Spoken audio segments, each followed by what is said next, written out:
First, you want to be sure to remove all kinds of food debris, anything around the sink, just to give you a clean workspace. Next, you want to sprinkle some baking soda generously around the cast iron sink and have a soft bristled brush or something that is non-abrasive to scrub gently over the stains and any kind of dirt that is on the sink.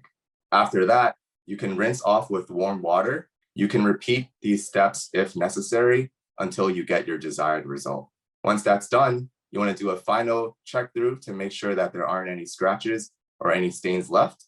Another important thing to do is general maintenance of your sink, because the more likely the stains will show up would be if you leave food and debris on the sink for long extended periods of time.